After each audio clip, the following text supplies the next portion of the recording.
thank you. All right, so this is the planning, I don't think I'm even on. The Planning Commission meeting for August 13th. Our chair and vice chair are not present, so we would need to ask the commission to select a commissioner to officiate the meeting. Amy? Sure. Amy will graciously do it, so if you want to go ahead and... All right, we'll call to order City of Coos Bay Planning Commission meeting, August 13th, 2024. Do you want to do roll call? And we'll start with roll call. All right, Amy Aguirre? Present. Bill Davis? Here. Jeff Marino? Here. Commissioner Berg? Commissioner Stevens? Commissioner Terry? And Commissioner Miller are absent. Okay, and we will start with public comment. This will be too late. I know. We could give it real entertaining meeting. It looks like Mike submitted written as well. Oh, okay. Yeah, I sent written ones in. If you stumble. I do stumble. And bump. I do. I'm not stumbling. Mike, did you want to start? Yes, I do. Thank you very much. Just state your name and address. And Yeah, Mike Powder, 706 South Main Street, Coos Bay, up in the Empire area. And I sent I sent my comments in on a printed form. I got a letter from somebody who wants to put a building in across from me, and I'm across from him. And he started going through the process, and he hit a brick wall. So I put it all down in a letter what it was. But I've got mine here. Does everybody have the copies of the? we don't. And You actually, don't? I'm just reading it for the first time right now. Oh, you are? Okay. Yes. I can read through it pretty quickly, Sure, I that'd be think. great. Okay. I own 706 South Main. Our street is a dead end with a gravel surface. The area is maintained by the residents. We've done it for a long time. We keep it mowed, we keep it all picked up. I even have a tractor I fill in the potholes. The city doesn't have to come out and do that. When I broke my hip this year, I got a little behind, and the city did come out and do it. Anyway, we pick up the garbage, we police the area, we do the works. And there are 5 occupied residences there and 1 vacant lot. The vacant lot has been abandoned, and over the years we've had homeless coming in there, camping in there, public restroom, garbage, you name it, the whole works. And homeless, drug addicted people, they are drug addicted. And recently the property was purchased and cleaned up by Yancey and Carla from Grants Pass, and they're pretty good people. He's a Rogue River fisherman, does fishing tours, all these things. She's a nurse. Beautiful, great neighbors. And they want to build a small residence. And so he started, he approached the city, and he said, no, you need to put in a street. We need a asphalt runway. We need sidewalks. We need whatever, storm drains. And it's just, just upset the apple cart. Anyway, so I talked to all our neighbors in the area. None of us want this. We've got a nice little picturesque little area, nice country lane. None of us want it. When you've got an empty property, we know what empty properties bring. They bring the campers. So if this doesn't go through, these campers are probably going to come right on back, and we're back to square one. So anyway, the emergency services, we've had fire trucks down there over the last period of time, not for any big emergency. I think a couple of times they got lost, and they come down and had to turn around again. Big trucks, no big problem. We got rid of a homeless camp, and there was a little bonfire going at the time. They bought one of the big trucks down there. He had no problem. They took care of the fire, and they're out of there again. So we don't know why it has to be. None of us want this. And we don't know why it has to, why we can't be negotiating on it. Hitting a brick wall is always a tough one. And the only other thing I suggested was, they passed this deal where they're, I forget what it's called, 2001 or something, rescinded something where they're getting tough on these things, and that's part of the brick wall too. The city voted on that to rescind that, so there's no wiggle room as I see it, or whatever it is. So anyway, was beside the point, other than the fact that it's been made very difficult. This guy bought his property before that was rescinded. So when he comes to us, he say, "Oh, Coos Bay's a great place. Yeah, city will work with you. They're great people. Super." Wrong. Anyway, so he's put his letter in there too, and I hope you get to read it. He's a real nice guy, real nice, good people. You know, like I say, all us neighbors would love him as a neighbor. But, you know, if it doesn't happen, you know, we'll just, police will come by every 3 or 4 months and chase somebody off or do what they have to do, and we'll be back to square one. And, you know, when we're in a, you know, I come to meetings and a lot of stuff I attend, and I always hear we're short of, you know, there's a housing shortage. We need housing shortage. Okay, somebody wants to build one, they get the runaround. Now, I have talked to some people, and they say, oh, yes, you know, by rescinding this thing, we're going to have a few people, you know, and it's going to hurt a few people. Well, that's, you know, collateral damage. Well, we don't have room for collateral damage in Coos Bay. There should be no collateral damage. You know, we should work with individuals. I can understand on big developers who can, you know, come in and they get big tax breaks and you name it, and keys to the city. But an individual guy coming in, good faith, you know, he's going to put a house on there, and that house is going to turn into, I don't know, $2,000 a year or $3,000 a year property taxes. I don't know. Otherwise, bam, he might abandon it. I don't know. So anyway, that's my speech. Hopefully, somebody, you know, we can look at getting something done on it, because it's really frustrating. Yeah. And I did recommend everybody come out and take a look at the street. You know, we've done a lot of work to keep it nice and tidy. You know, we don't get abandoned vehicles. We don't, you know, we chase off the drug addicts. We do all this. We do all the right things. But down the street a little further, you know, you put in a wide street, you give people free parking. They use the free parking for the junk on the side of the street, or, you know, campers dump there or whatever. Anyway, that's me, and I'm hot on it. Thank you. No, perfect, thank you. Do you want to read? Do you guys have any input on why they would be required to pave that street? Yeah, so city code requires new developments to put in street infrastructure. And so that's from a huge subdivision to a commercial development to the single lot, you know, residential development. The city in the past had a policy that allowed staff to vary from the street standards. And I'll add, and Hui could probably speak to this some, but the state, under the statewide planning goals, the city is required to plan for and take action to get street and pedestrian and bicycle infrastructure in place. And so we have this overarching statewide goal that says cities need to plan for streets, the whole system. We have code that says as you develop, the developer will be the one to put in the street infrastructure. And then at a point in time, the city said, hey, staff will give you flexibility to vary from the street standards, case-by-case basis on, you know, development. And that ends up putting staff in a hard spot, because you're picking and choosing who and when and where street infrastructure is put in. B, it's also not adding, we're not adding any more streets unless the city's doing it or a larger developer is doing it. We're not adding any streets. So council thought about this and said, hey, you know what, we would like to, how we envision our city is a city with complete streets, improved, all the facilities. And so while we get that it is an added cost, they, you know, they see that it's a cost of development, and they still are really hard, and they understand the plight, right? They get, So is it only on the developer to pave the entire street and create not, sidewalks? Yeah, it's not the entire street per se. Because North Main is currently packed gravel, and Yeah, so we have two things going on. is there any way to apply for a variance on any of that?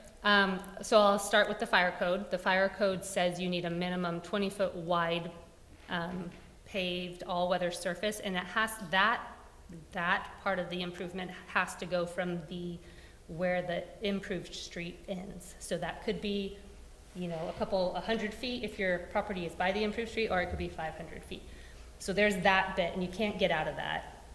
Then there is city code that says you need, you know, so much width depending on the type of street with gutter, curb gutter, sidewalks.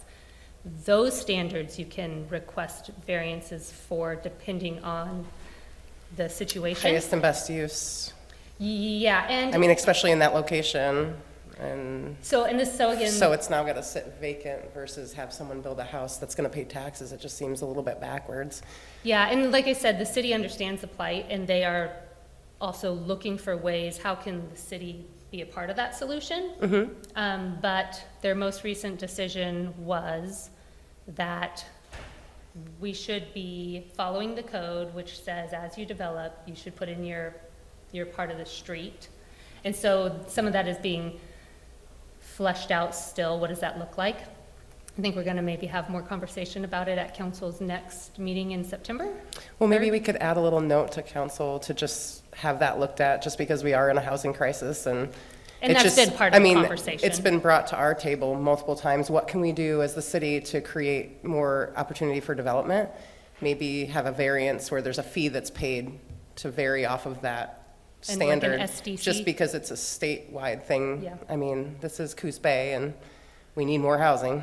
Yeah, so council is thinking about it, but as it stands, that's where they're out. So I think, Okay. like I said, the conversation should continue next council meeting. Can we add his letter to council's agenda and have a little note put in there? We can, and I imagine Mike will Oh, come, yeah. come and bring it himself. Perfect.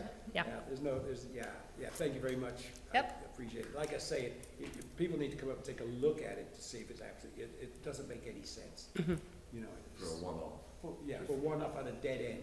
Right. With 5 retired people living on it, you hardly see a vehicle there. We don't need bike lanes and sidewalks. Yeah, sorry. Right, no worries. Dean, did you have public Doesn't comment? sound like it. Thank you so much, Mike. Hi, thank you guys for allowing our 3-minute public comment.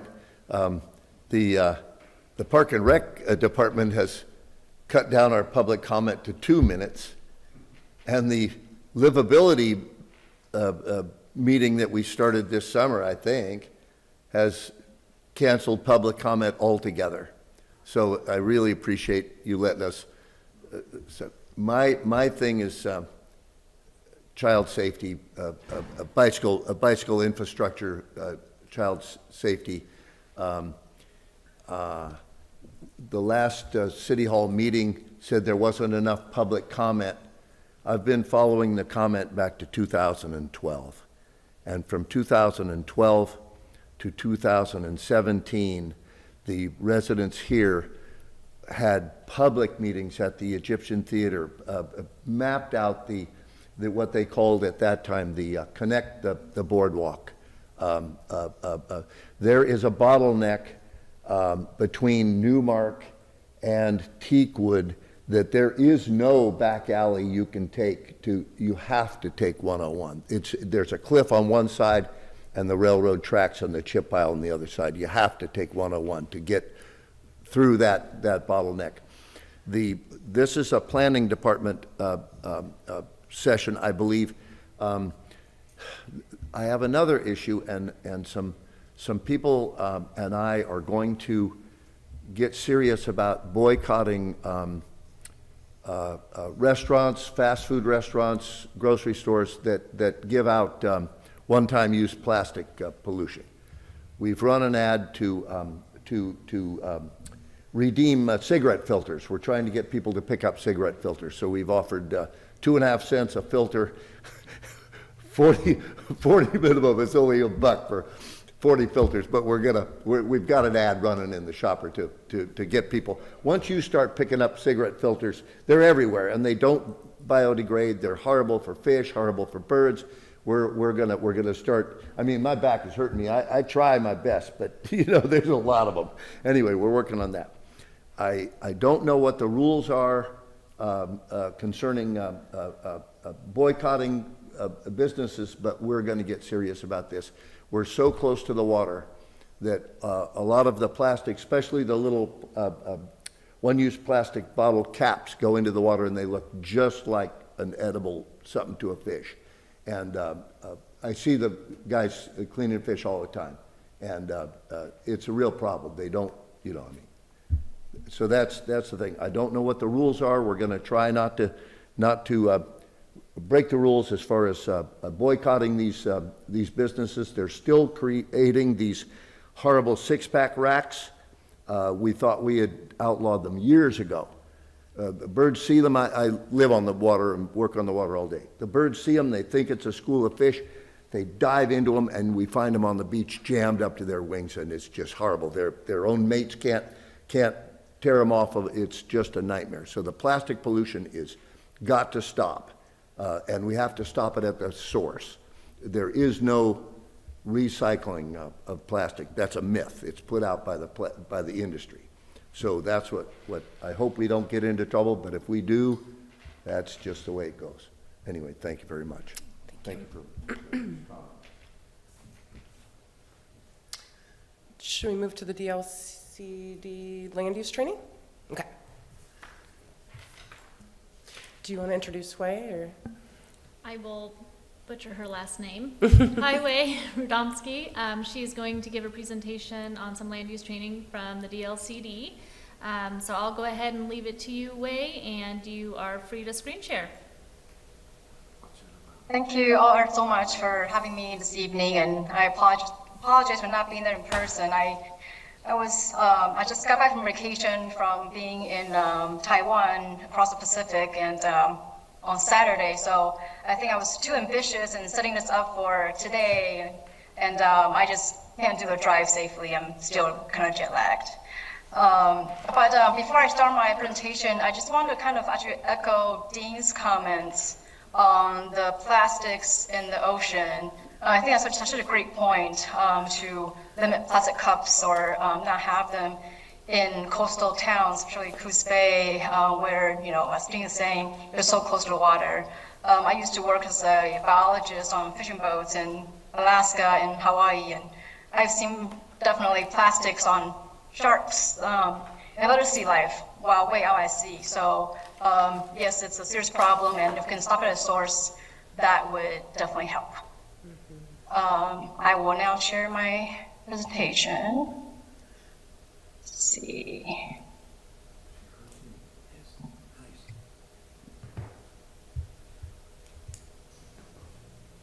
We're And having a maybe- training session. You guys don't have to stay if you don't want to. Okay, well, thank you all very much. Thank you for putting up with us. Yeah, thank you. We're going to cause some trouble. And I will say, since I did mention my time on the ocean as a biologist, that's actually one of my motivations for working in land use in coastal areas, because we can get our land use better, then it's better watershed health for the coastal areas, better waters, and better ocean health. So that's actually why I am very passionate about coastal land use.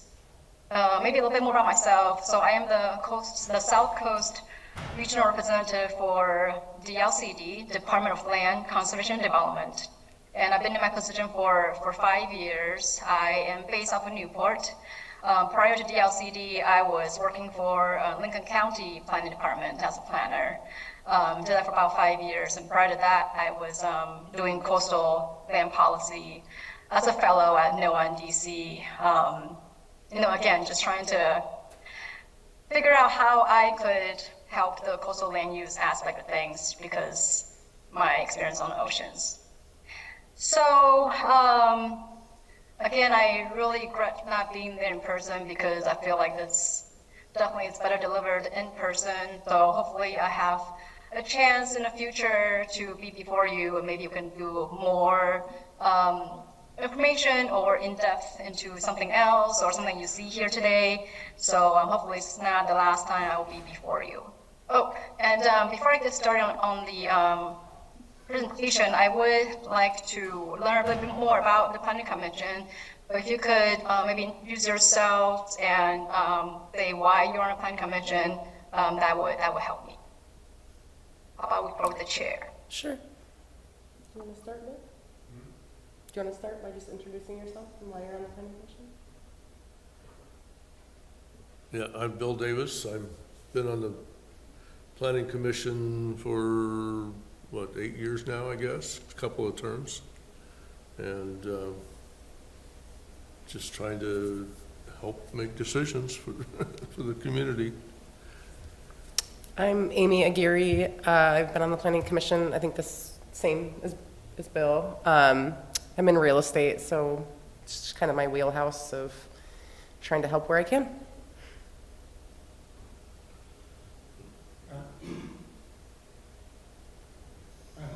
Jeff Merriman from Merriman and Associates, real estate appraiser and part-time developer. Been on the Planning Commission since 1989. Longer than all of us together. Wow. Except-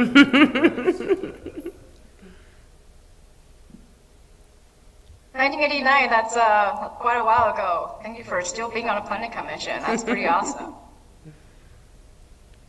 And thank you all so much really for serving on the planning commission, because you do have a tough job of making decisions. And as you heard even this evening from Mike, that some things are a little tricky to try to figure out and still help the city and carry on or implement the city's code. And with that, I will get into my presentation here. You may have a copy of my PowerPoint. I did do some tiny adjustments right before our session this evening, so it might look slightly different. For example, this slide, I added another bullet because I feel like I should, just to call out that I will cover responsibilities of the Plan Commission, Plan Commissioner. So mostly the same, but a couple very minor changes to my PowerPoint from what you may have in front of you. So for today, we will start with a brief history of the system and then how the system is set up, the land use system in Oregon. And then we will go over your responsibilities of the Planning Commissioner, then types of land use decisions, and then finally how to hold a fair and impartial tribunal, which may be the most important job that you have, is to hold a fair and impartial tribunal, a hearing. So before we truly dive into it, I always like to just kind of get a check on what people think land use planning is. And as I mentioned, I'm a biologist, work on the ocean, so I did not go to planning school, so I don't have a textbook answer that I'm waiting for you to tell me. Would someone dare to venture what you think land use planning is, please?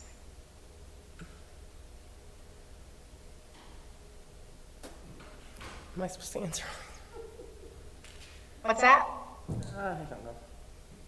Well, how about Jeff?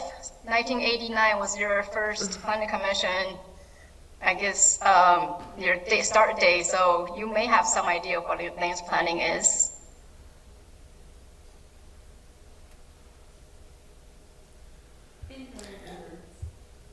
What's the question is?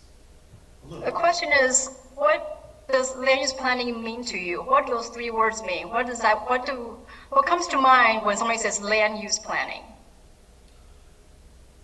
The 1973 law that started land use planning in Oregon. So I watched it from the very beginnings, and it's developed into what it is today. Lots of ordinances from small communities to counties to the state. Pretty much dictates the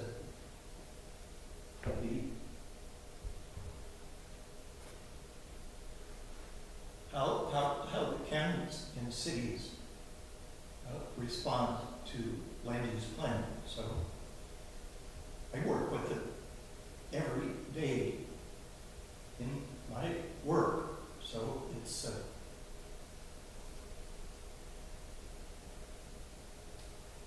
that's the best description I can provide. Thank you, Jeff. That's quite good. I've not had somebody give me sort of the history of land use planning in Oregon. as a response. So thank you so much. I'm so glad that you were there to watch from the beginning. That's quite awesome, I have to say. Sorry for using the word awesome, but that is how I feel, that to be able to watch it from the beginning, that's again, pretty cool. So I have this picture here for my illustration of what I feel land use planning is. To me, land use planning is you have a piece of land, in this case, a homestead or small farm, where someone is making a decision on how to use a piece of land to get what they want out of the land. And so this picture here, they placed, say, vegetables and other crops near the house, and animals a bit further away from the house. And then they have, looks like a fallow field for hay, and then cow that's grazing on a green field.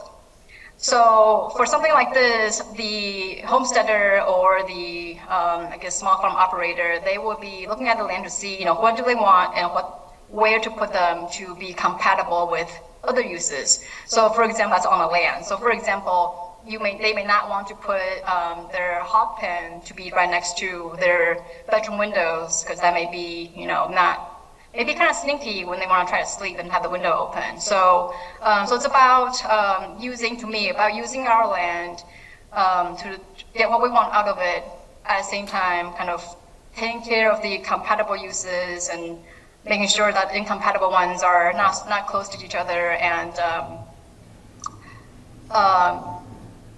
try to do the best for the health of the land so that it still provides us with what we need from it.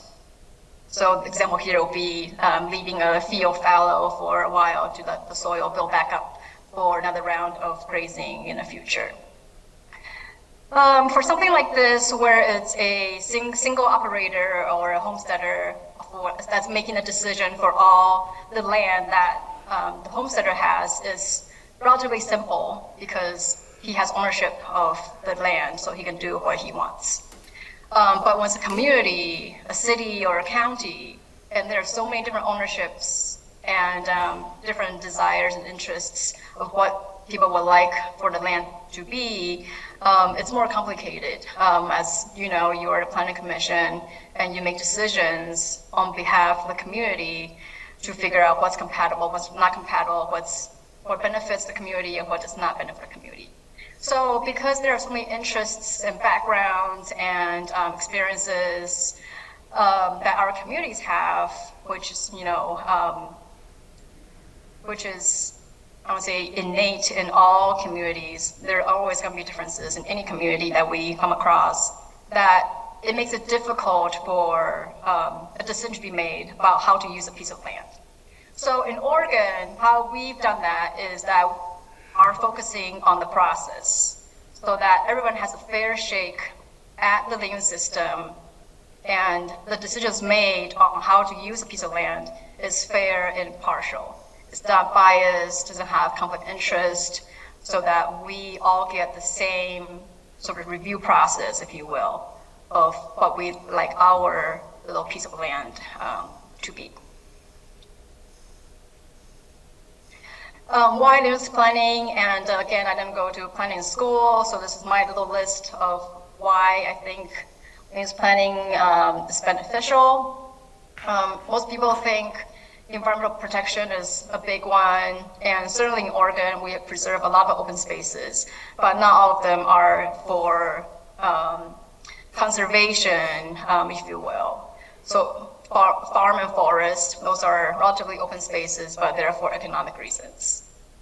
Timber harvests, and obviously farm activities for our food systems and our natural resource agricultural-based economy in our state. Second one, avoidance of urban sprawl. Oregon's land use planning system has certainly put a check on that, and we will discuss that later. Third, promotion of compatible uses. And the fourth one, increase certainty for developers and buyers. And this one I always like to emphasize for everyone because a lot of people think that, well, people think regulations are good until they can't do something on their own land. So regulations are really truly beneficial because what it does is it increases certainty for developers or buyers, whoever invests in a piece of real estate.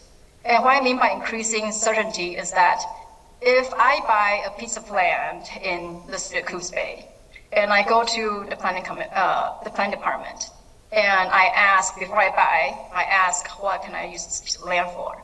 And if it checks out that what I want to do is permitted by code for that property I'm looking at, then I know that when I buy that, I have that right. And also, if I know what zone, say residential or commercial, I'm buying it in, I know that changing the zone next door is going to be pretty hard. So I know that if I'm buying residential instead of Coos Bay, my next door neighbor is going to stay a residence and not turn into a commercial junkyard in a place that doesn't have zoning. So I have assurance that what I'm buying is, my investment is going to basically be what I think it's going to be. And then the last one, public health and safety. That's a big one. So a lot of the, well, I don't know how much cities you had to deal with it, but once a county planner, for example, subsurface discharge and wastewater septic systems, there's very little leeway of what you can or how much you can deviate from the rules because nobody wants sewage on ground. So here is a image of the city, and the red line, I believe, is city limits and not the urban growth boundary. So you do have a relatively tough geography of being in such a coastal topography and also having North Bend to be adjacent of you to the north. So it kind of constrains, how the city can expand. I will mention that currently DLCD is funding a urban growth boundary work with City of Coos Bay and Coos County to try to see if including communities that are unincorporated, so in the county, but already has, say, city services, or I should say urban services such as sewer, places like Barview or Charleston where it's pretty developed, but still in the county. If the city could expand UGB in those directions so that you will have more opportunities of meeting your city's needs. Here is Governor McCall in 1973, as just mentioned, and I'm not sure if it's going to work, the soundbite, but I'm going to try to play this. So this is when Governor McCall has adopted or signed the Senate Bill 100, the legislation that enacted Oregon's legal system as we know it today, or 50 years ago. And this is a speech while signing the legislation. Let's see if it works.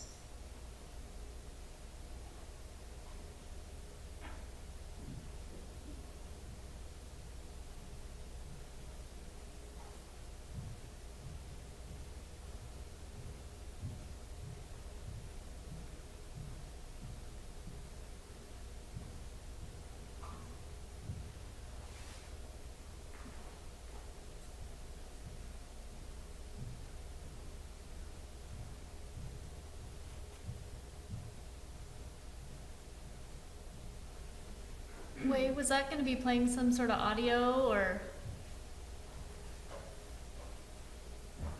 Were you not able to hear that? We were not.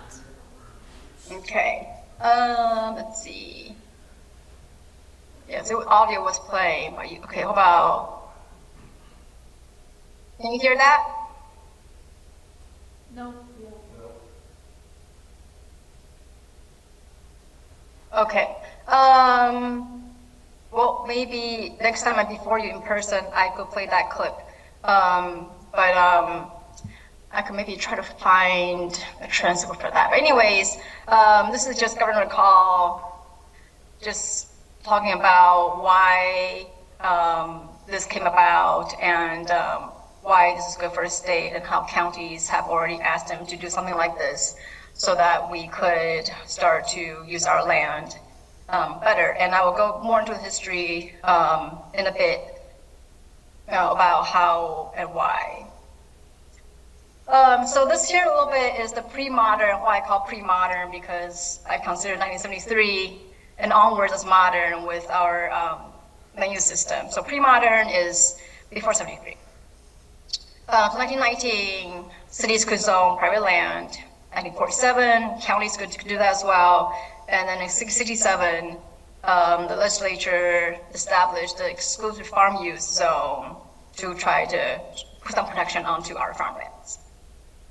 So zoning is not new or novel to the state as of 73. It's been around and the state has been taking small steps towards it. Here, Governor Tom McCall again, by the painting. So part of the speech, which I was not able to play for you, and I'm not sure if this quote is actually in that clip that I have, but he says, we're talking about more than preserving the beauty of Oregon. We're talking about the economy and the environment. We're talking about balance. In short, we're talking about people and the land. And very much is about people and the land. So remember the process, the fair and impartial process I refer to is going to be a theme throughout the presentation of having this process that's fair and people can have input. More historic figures. Came about the Senate Bill 100 because Hector McPherson, he is a state legislator, he was a senator. Anyways, he was a hog farmer in the Albany area, and he was seeing that farmlands around him were taken up by subdivisions, developers coming to turn farmland into housing, and he was worried for the future of farming in Oregon. So one of the things that the new system is very strong in protection is protecting our farmlands. So Senate Bill 100, 1973, created LCDC, that's the Land Conservation and Development Commission. So that's a commission to my department, the Department of Land Conservation and Development.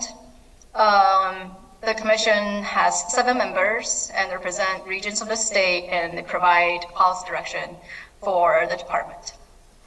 They were also charged with adopting statewide planning goals, of which there are 19, and I'll go through them in a little bit. These are our current 7-member commission. As you can see, we have metro area as a region, Southern Oregon, Coast, Eastern Oregon, Willamette Valley. And I would say that Melissa Crippens used to be a commissioner on our commission. I want to say probably 5 years ago. She was our Coast commissioner. Okay, so the statewide planning goals. These are basically regulations that our legal system is made of, and everything builds off these goals. So I've got them in boxes, and you see that they're not entirely in numerical order. So the ones that's not in a box, goal 1 and 2, that's what we call our process goals. So how the process goes is in goal 1 and goal 2. The ones in the green box, we call it our conservation goals. In the orange box, development goals. In the blue box is our coastal goals.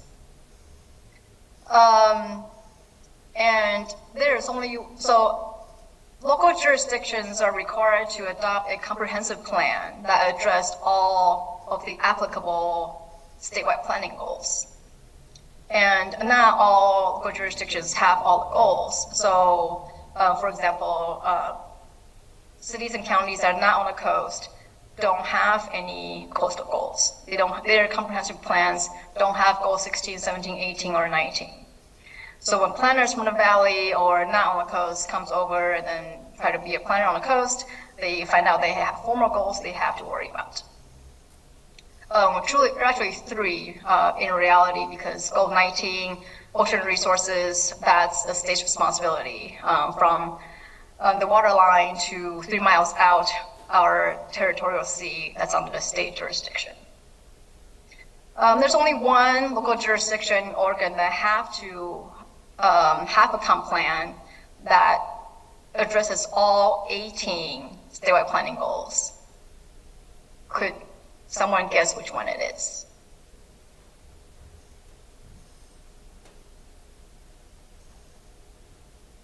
So the key here will be Goal 15, Willamette River Greenway. So some jurisdiction that touches Willamette River, but also has the coastal goals.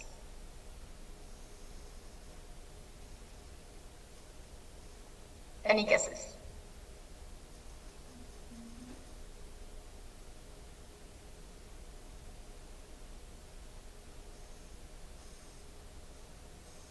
Just a guess.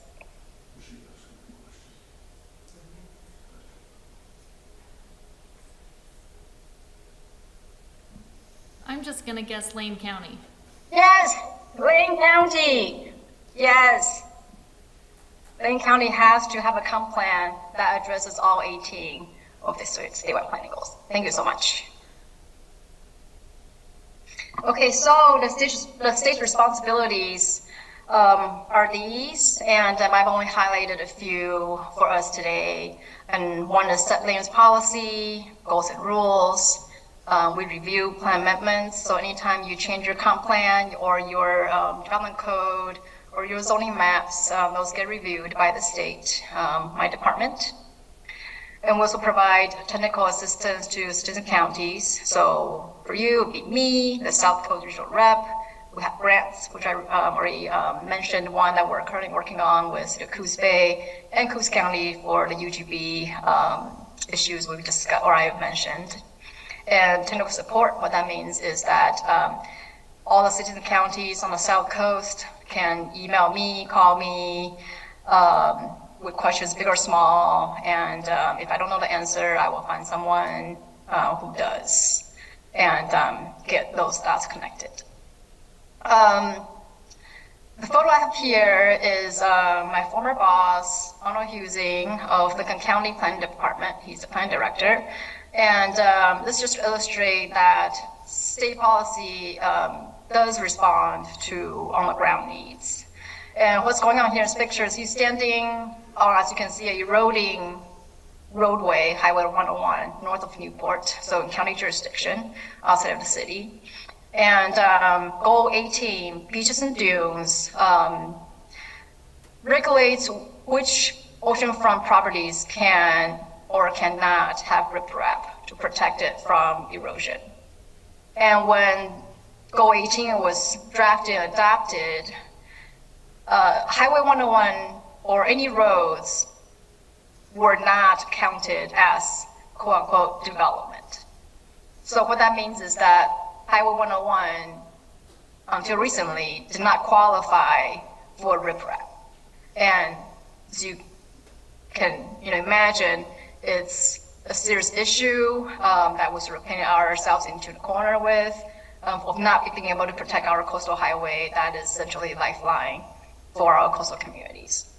So my department, my colleague Meg Reed, she had, that was a year or 2 years worth of workshops with community groups and stakeholders to try to figure out how do we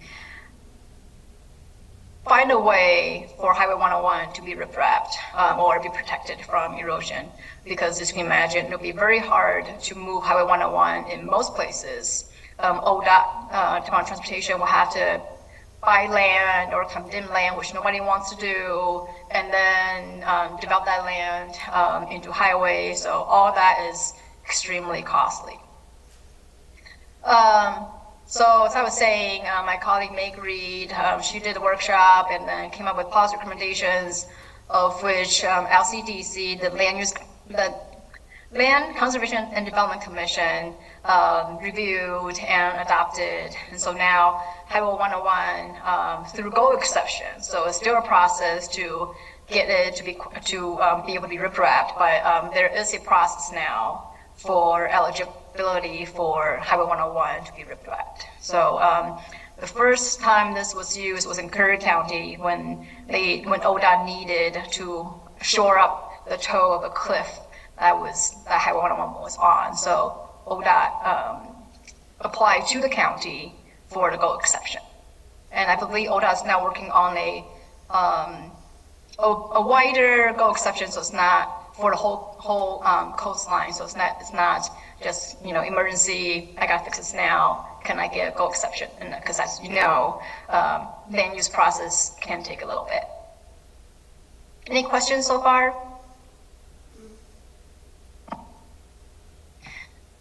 So local responsibilities, and I have two icons here. The car one is where rubber meets the road because land use decisions are made locally, and the codes are obviously adopted by local jurisdictions and implemented locally.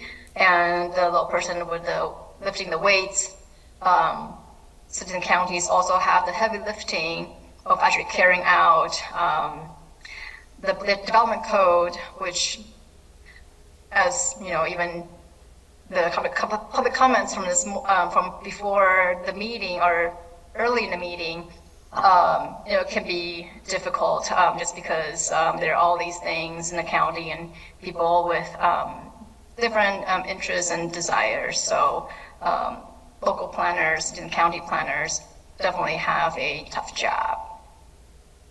So cities and counties are required to adopt plans and codes in compliance with statewide planning goals, which I mentioned earlier. And these comprehensive plans supposed to address local vision and needs. And we, DLCD, know that many comprehensive plans for small cities, especially, are very outdated. There's one community in the South Coast, and I won't say which one, but they feel that their comprehensive plan is so old because they haven't had funds to update the time or the money to update their plan, that they don't really look at it very much anymore just because it's so outdated. Again, making land decisions is a local action, so you're required to do that. Cities and counties are required to enforce codes and ordinances and provide assistance to the public. And I would mention one sort of sentiment is that a lot of people sort of call planners dream killers because people come to the counter and go, can I do this tonight on my land? People go, no. But I do want to also mention a sentiment that good planners find a way to make it work.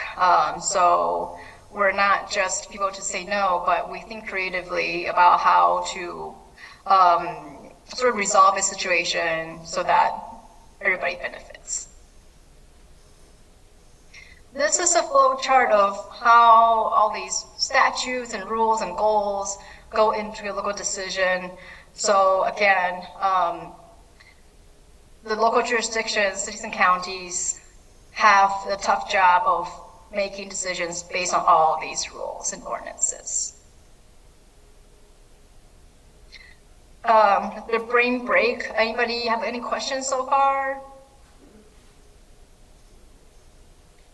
No. Okay. So, what are your responsibilities as a planning commissioner?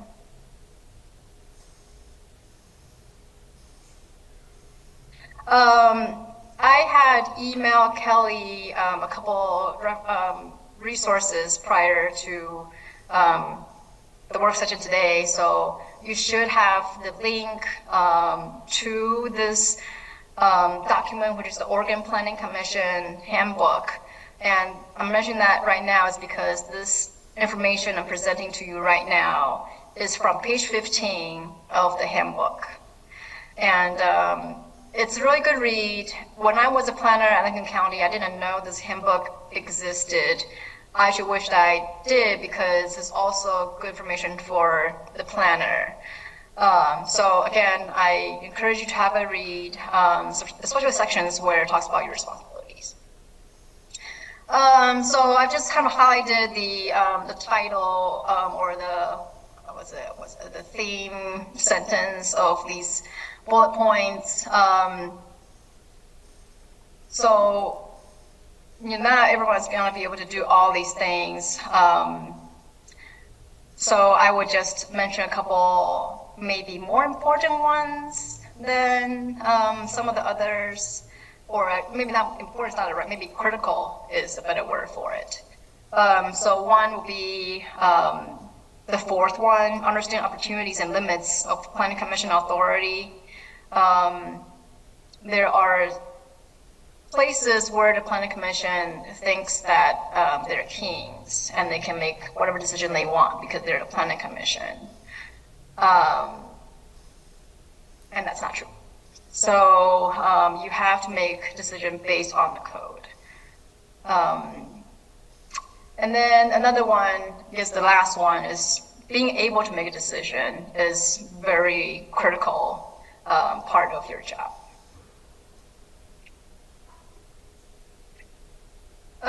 So critical, I've highlighted again on this page or on this slide, on page 16 of the handbook. These lists are not exhaustive, so it's your do's and don'ts. Let's see, is there anything that I would like to highlight besides being able to make decisions? Okay, I think nothing that the only thing I would, encourage you again is to read the handbook. Okay, another question, what is the record? And I'm gonna pick on Bill this time. I think 8 years on the Plan Commission. Please tell me what the record is.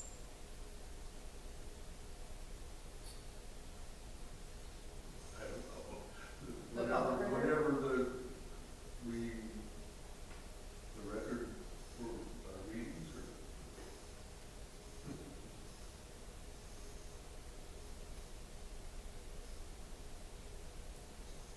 Okay, this is also not an exhaustive list of what the record is.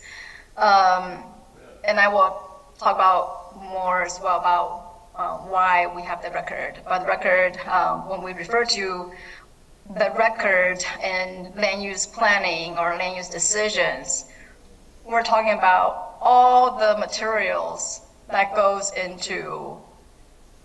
leads up to the decision. So you start with the application materials, what did the applicants say and respond to the questions posed to them by the planning department, written testimony, oral testimony, these are evidence submitted to you either on paper, before the hearing, or during the hearing, or some of you heard somebody express orally at the hearing as part of the testimony part of the hearing. Staff report, the staff's review of the application, checking against the code, whichever code is applicable to the application, your hearing proceedings, part of the record, and again, not exhaustive, but last one I got on this slide is findings, conclusions, and final order.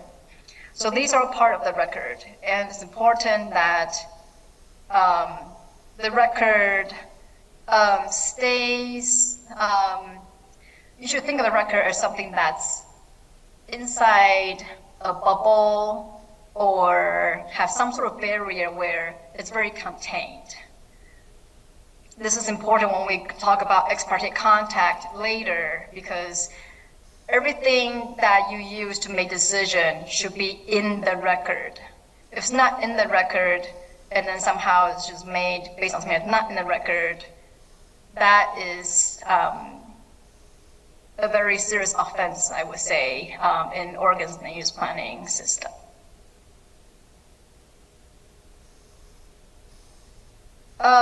Since I mentioned findings in the previous slide, I thought I would just address findings really quickly before I get back to the record. Findings are a statement of a standard, so applicable criteria or parts of your code that applies to the application at hand. Facts, so what facts did the applicant put forth as part of the application? So say size of a property, uses next to it, what zone it's in, and part of it, the findings will be from your staff who may be able to check to see if it's in the floodplain or not, if there's any other consideration that needs to be put into the document to provide a basis for a decision. Sometimes I like to think of findings as, say, a recipe. If you were able to look at the findings, so your code criteria would say be your steps or your instructions in the recipe. And then the facts will be what you put forth to the recipe. So say my banana bread illustration here. So say if the applicant code is you need 125 grams of butter and you only have 120, but as your fact, then you don't have the 125, which is what instructions or the code says to actually meet that standard. And so if you follow all the steps and provide the ingredients or the facts to this recipe, you should always have the same outcome, which is banana bread. Findings, why to have them, the purpose include that there has been careful consideration of the criteria by staff or planning commission, and establishing what the facts are and evidence relied on for the decision, and explaining how the decision or conclusions are indeed supported by substantial evidence. And I have underlined substantial evidence because that is a technical term in NAO's decisions. And then also findings demonstrate that the decision was not arbitrary and that the procedures were followed. So that findings is part of the record. So going back to the record, I'm hoping not throwing at you too much information in a short amount of time right now, but could someone maybe tell me what the purpose of the record is?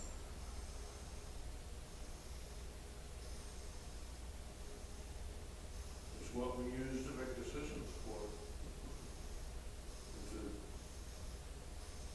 Yes, yeah. So it's to document, yes, the decision process so that anyone, either, so that they say a day, a week, or 20 years after the decision is made, they can go back to that file, which should be the record, and read everything in the file and know that, or be able to discern anyway, that the decision was made in a fair, impartial way, and that the evidence supported the conclusion, the decision of that land use action. So you want to be very careful that all the evidence that you've used for your conclusion, for making a decision, is all contained in the record. You want to keep the record clean, so to speak. So what kind of decisions are there? There are 4 types, but truly you will be concerned with just, I want to say 2 types. So type 2 and type 3 are the same kind, quasi-judicial, but they're separated by type 2 and type 3, and these are just, these are just, I think, the type numbers are just, I think, easy ways for people to figure out which one it is, but sometimes I feel like it's not as descriptive, so it gives me more confusion actually of thinking about what type 2, type 3 is. So mostly I just refer them to as quasi-judicial, legislative, or ministerial. But for a planning commission, you will be only reviewing quasi-judicial or legislative decisions. Ministerial would be your very objective, black and white permits, such as a building permit, where you meet a setback of 5 feet. If you don't, you change your plot plan, or I don't know, build somewhere else. I guess that's the same as changing plot plan. Or your floodplain development permit, where you have to elevate your structure to be so many feet above the elevation at grade, to be out of the 100-year floodplain. So those are ministerial. And quasi-judicial is when you take the current code and applying it to one property, or maybe a small group of adjoining properties that have been developed as one piece of land, rather than say 3 parcels. So buildings may cross property lines because it's still as the same property, but that may lead to issues later, and I don't, because of the property lines, and I don't want to go down the rabbit hole of that right now. But just so you know, quasi-judicial is applying current code to a specific development proposal that's before you. And legislative, for this decision, you will hear the case, but you will not be the body to make the decision. The elected officials, so the city council, will be the one to adopt the legislation for the city. So your role here will be to recommend either adopt or not adopt this legislation. So I guess kind of using so the contrast here is legislative, you are making new rules, council will adopt it. Quasi-judicial, you're using current rules to apply to a property. Okay, so what you would mostly see would be quasi-judicial decisions or cases. So these would be clear conditional uses, for example, variances sometimes, or non-conforming uses, alterations too. But I think for the most part, conditional uses. So these are, again, from the handbook on page 19. These are the procedure requirements to which the parties are entitled to. So parties meaning the applicant or people who are against, so opponents of the application. So opportunity to be heard, that's being at a hearing. Opportunity to present and rebut evidence, that's also at a hearing.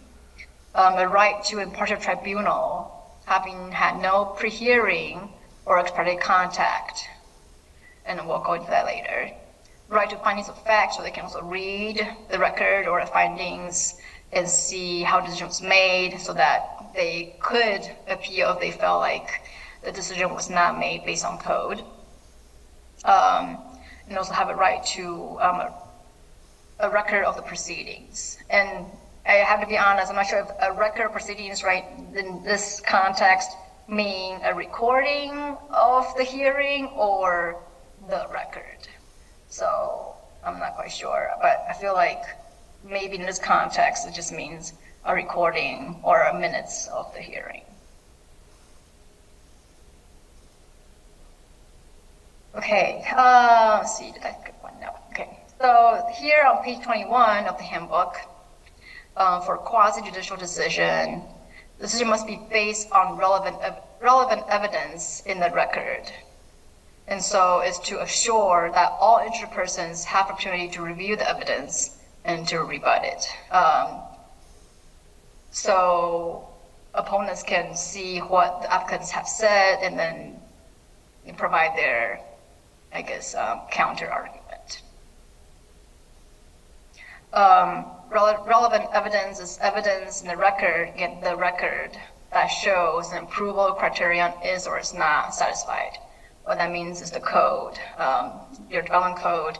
Did the facts presented by the applicant meet the code standard or not? So back to our banana bread analogy, 125 grams of butter. Do they provide 125 or say they will put up 125, or do they say only 120? Okay, so how to hold a fair and impartial tribunal. For quasi-judicial, the rules are more strict, so you have to have not had any ex parte contact or conflict of interest and or bias. But for legislative, it's only conflict of interest that will apply. So ex parte contact, what does that mean? Again, applies on quasi-judicial. So essentially what that means is that someone has had, in the general public, has had a conversation with you about the hearing that's scheduled to say next week or 3 weeks from now. So they know that this is scheduled for a hearing, which means the application is active. And they know you're a planning commissioner because we live in small towns, and they see you in a grocery store or wherever and go, hey, I know you're gonna be hearing this in 2 weeks' time. I wanna tell you my thoughts about it right now. So you should, as a planning commissioner, have a little exit strategy, maybe a line or two saying, I'm pretty concerned that you have a say about this, but please say it at the hearing. Because if you hear them out at the grocery store, that's ex parte contact, because only you have heard it, and the rest of the commission have not. And so only you have the information, and the rest don't.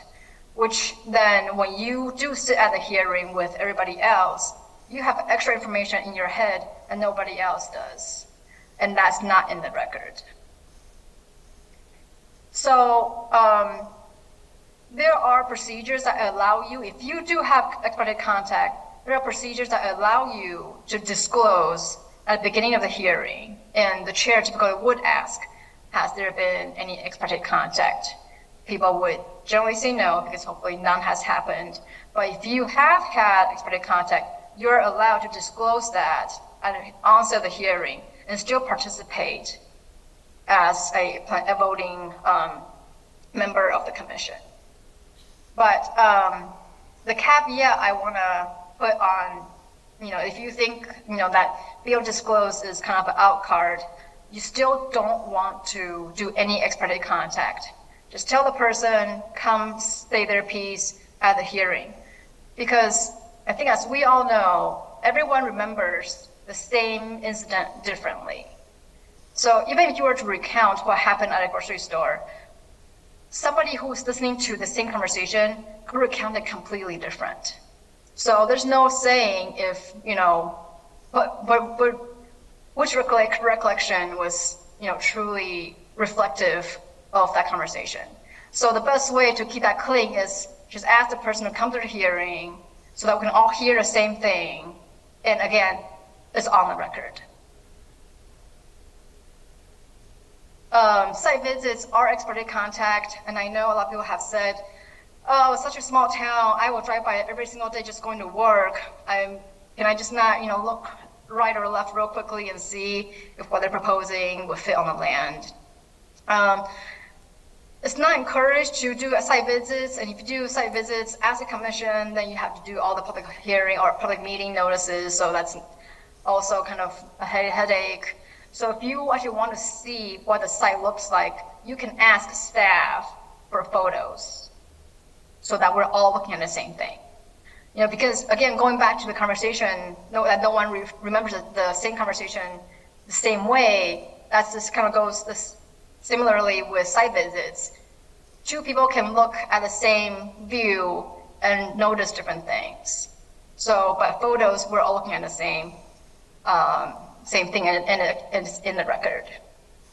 I think I've beat that horse pretty dead by now. Do you have any questions? Okay, no questions. No ex parte contacts, please. Help your staff out. Have a clean record. Be contained in the hearing. Okay, so why declare? If you want to declare, you're on record, and also now then people can know that it did happen, they can also have the same information. But as I mentioned earlier, preferable that you don't, because you could also get the optics of having been influenced by a general public member, even if you haven't. So please refrain and have your exit strategy ready and ask them to come to the hearing. Okay, conflict of interest has to do with money. So there's actual and there's potential. Actual is when you will benefit from the decision, or the decision that's made will make you money or lose you money. Either way, your money situation is going to be impacted by that decision.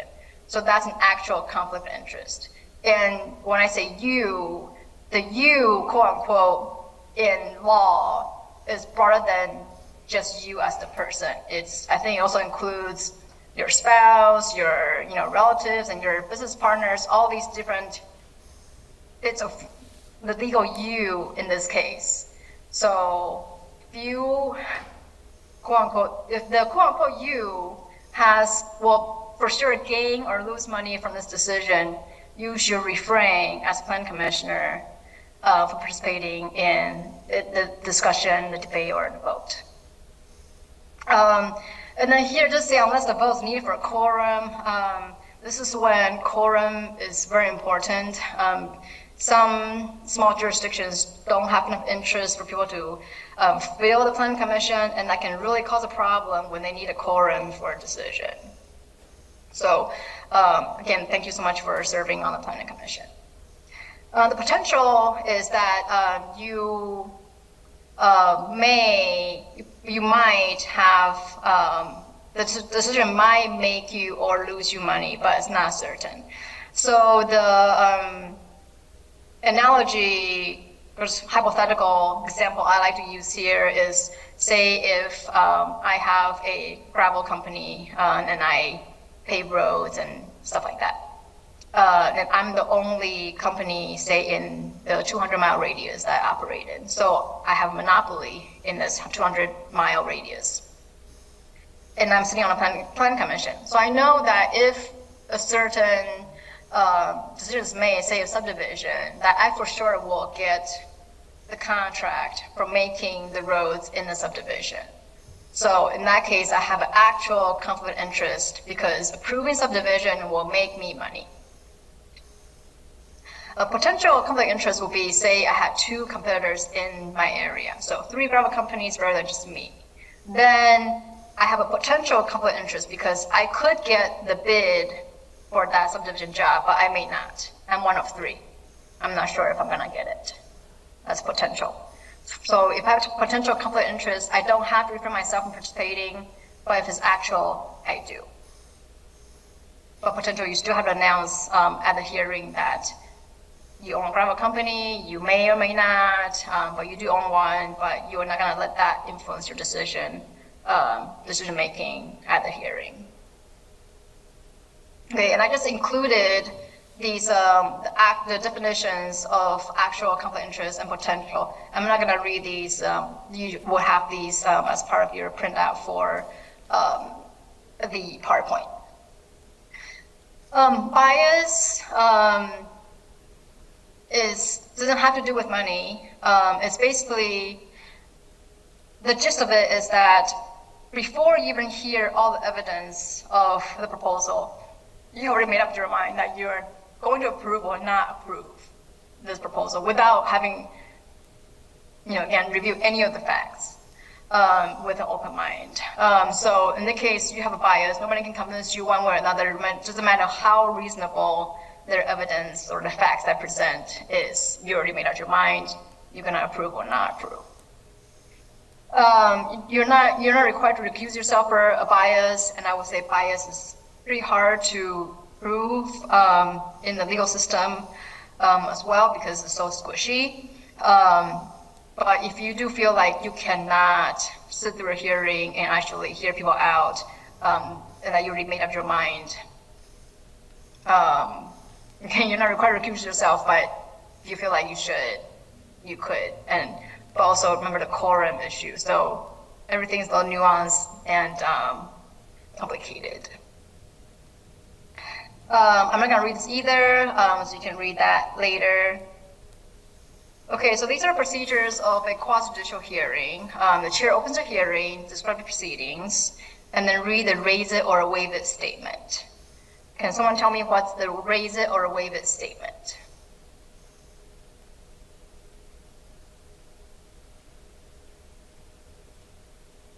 Okay, I'm gonna pick on Jeff now. Because 1989 is quite a long time ago. What is the raise it or waive it statement, please?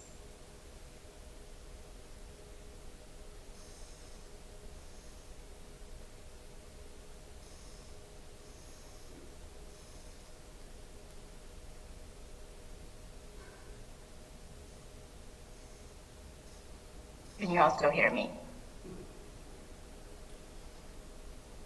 Question?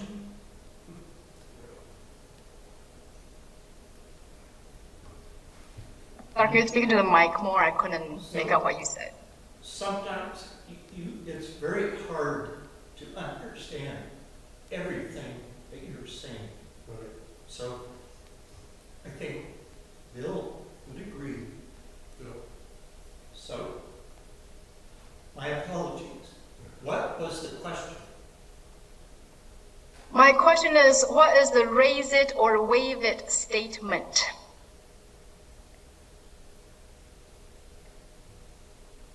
Maybe it's the opening statement at the hearing. Possibly. Okay, so the raise it or waive it statement is a statement that the chair of the planning commission makes at the beginning of the meeting that tells the public that if you have an issue with the application, you should raise it at the hearing now. If you don't, you have waived your right to appeal the decision later. So it's a raise it or waive it. If you want to preserve your right, part of the procedure for appeal later, if you're not happy with the decision, you raise your issue now. If you don't, if you stay silent at the hearing, you do not have the right to appeal. And that should be read at every single hearing. The raise it or waive it statement.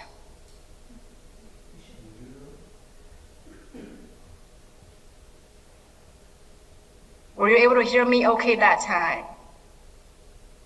Yes. Okay, thanks. I'm not sure how I'm coming across. And like I said, these are always best in person, so apologies again for not making it there in person today.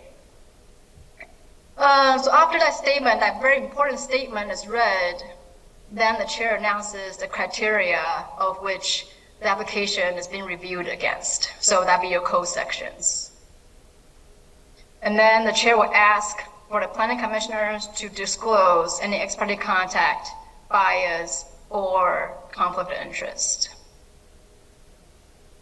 So again, this all goes into a fair, impartial hearing so that everyone, doesn't matter who they are, what their proposal is, have a fair shake at the review process.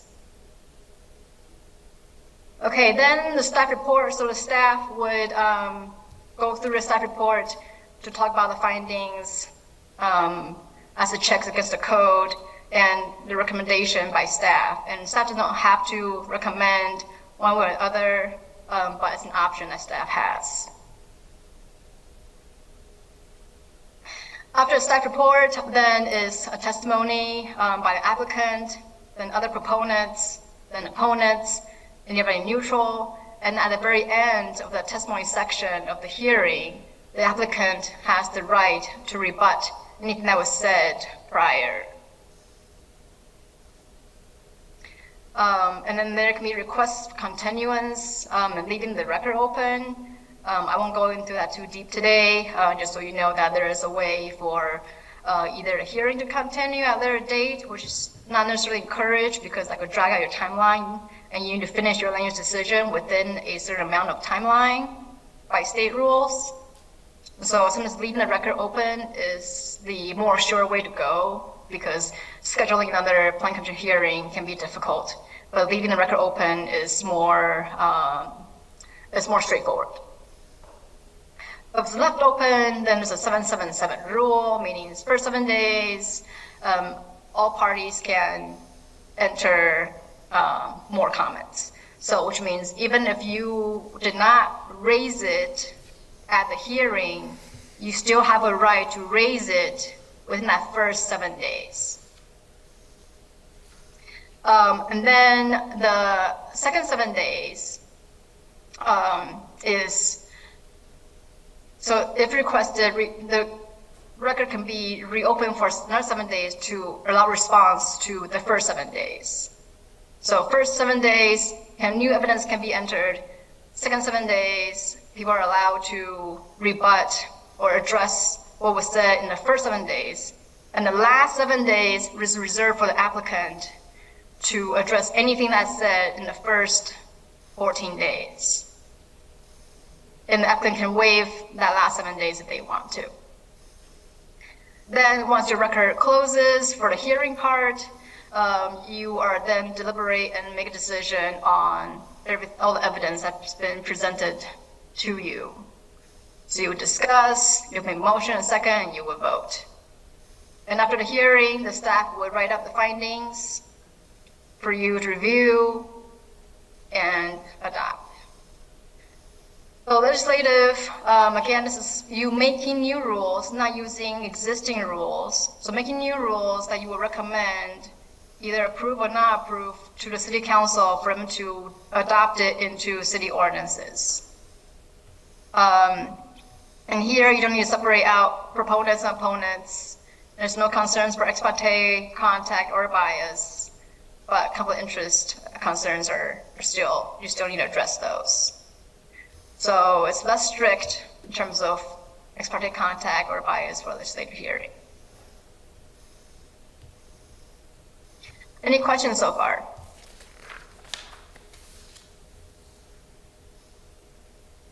Okay, so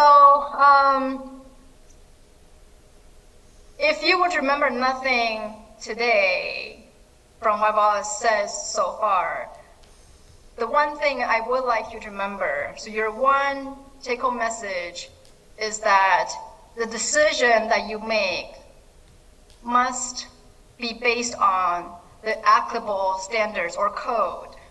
So if someone at a hearing has a concern about something that the proposal would do or not do to the neighborhood, if that concern is not addressed by the code or does not code to address that concern, unfortunately that concern needs to be disregarded because it's not addressing the code.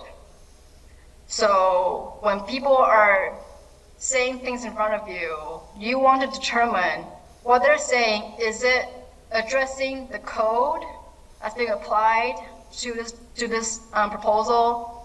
If yes, then you should take that into consideration when you are making a decision. But if it's not relevant to the code, then you should disregard that comment. Sometimes I call that noise. It's not relevant to the code or decision at hand.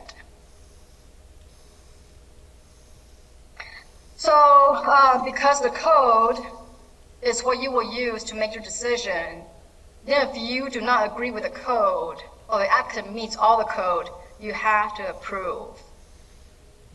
And the same other way around is, if the applicant does not meet the code, but you feel like they should be approved, you still cannot approve them because they did not meet the code. So decisions based on the code. Meets the code, it's approved. Does not meet the code, it's not approved. To drive home the point some more, it's all about the code, your development code. And only the applicable criteria or code sections are considered, should be considered in the approval or in the decision.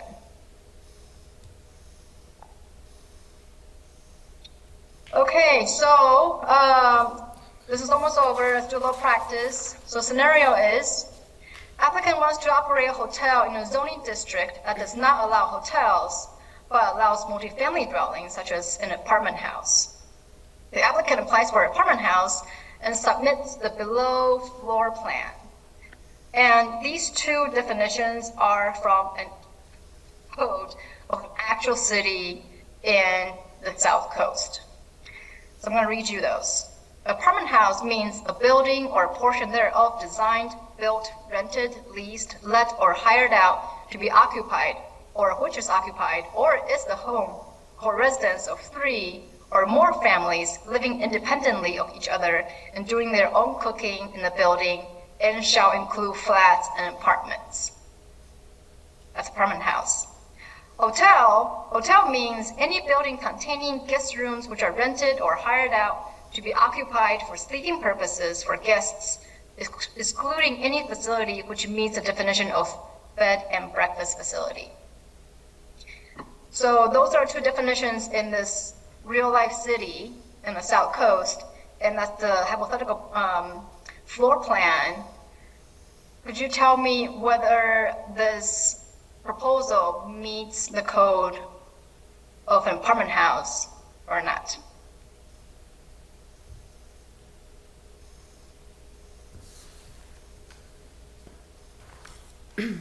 No, because there's no kitchen? Yes, thank you. Yep, does not meet the code for an apartment house.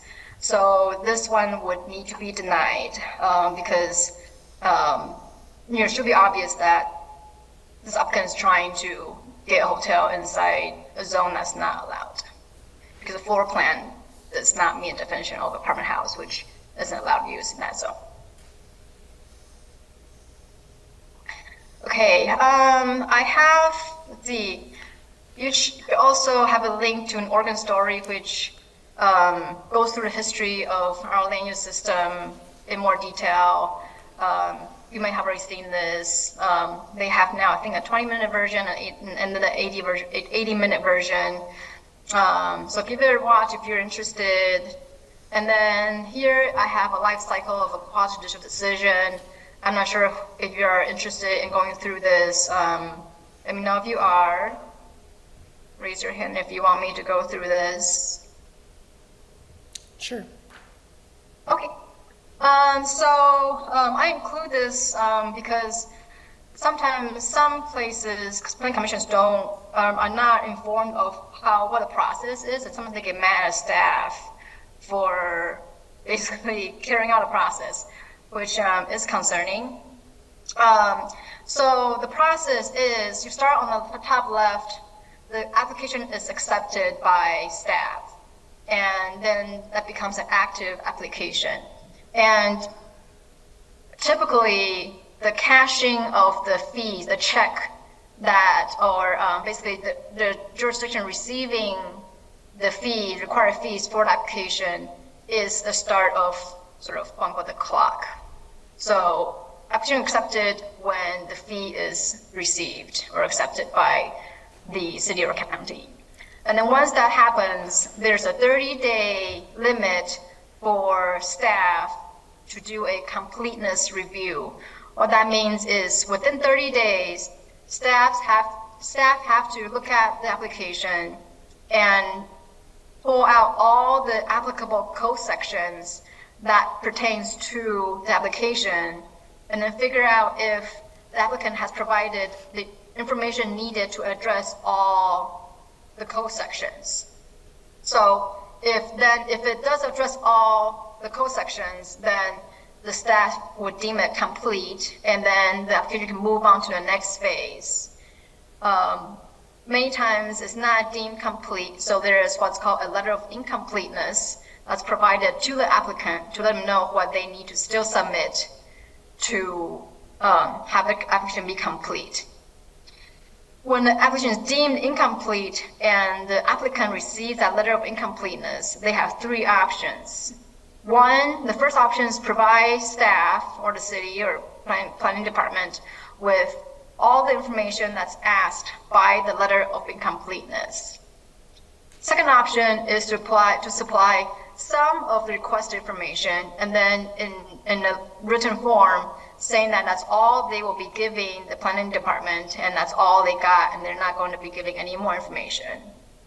So even though they did not give all the requested information, the fact that they said they don't want to give any more, that makes their application in the procedure world complete, even though they may not have all the information that's needed to make a decision. So the third option is them just giving you a letter saying, I'm not giving you any information you're requesting. So again, that also, by that letter, that gives them the procedural determination of being complete, but again, they may not have provided all the information you need to make a decision. But the importance of application being complete is, once it's deemed complete by one of those three options, then they have earned the right to appear before the Planning Commission, the right to a hearing. So now we've all entered our orange box here. Application is deemed complete. The application can go two routes. One is a staff review, so that's an administrative decision that doesn't have a hearing. And then the other path is go straight to the Planning Commission with a hearing before the Planning Commission. And I'm not sure what City Code says, but typically it's a 15-day appeal period between each of these steps. So, for example, if a staff makes a decision on the application, then the applicant has, or opponents, have 15 days to appeal. And because there's no hearing, there's no razor or wave it for this path. Anyone can actually appeal if it's just an administrative decision. And so that will be appealed to the Planning Commission, which then hears it. And once that's heard by the Planning Commission, the applicant or anybody who's reserved their right to appeal later at that hearing has 15 days as well from the time decision is made to the City Council. By state rules, 120 days is allocated or is required to, you cannot exceed 120 days from going from complete to all the appeals you can go through at the local level. So you want to be as efficient in your scheduling as you can, just in case there are appeals, so you can still have enough time to schedule your Planning Commission meetings and your City Council meetings and still be within the 120-day limit that you have. Any questions on that? Nope. Okay. And then the very last thing I do have is, this is if you were interested in findings. During COVID 2020, we had an online findings workshop by was then assistant county counsel at Lincoln County, but who was also formerly county counsel of Curry County, Jerry Herbage. So it's quite a good video to watch. You can learn a lot if you're interested in learning more about findings. And that's all I've got for you today. Thank you so much for your time. Thank you so much for your time. That was great. And, if you have anything you would like to learn, hear more about, feel free to let Chelsea or Kelly know, and we can schedule something else. Thank you so much, Wei. Thank you. I will stop sharing.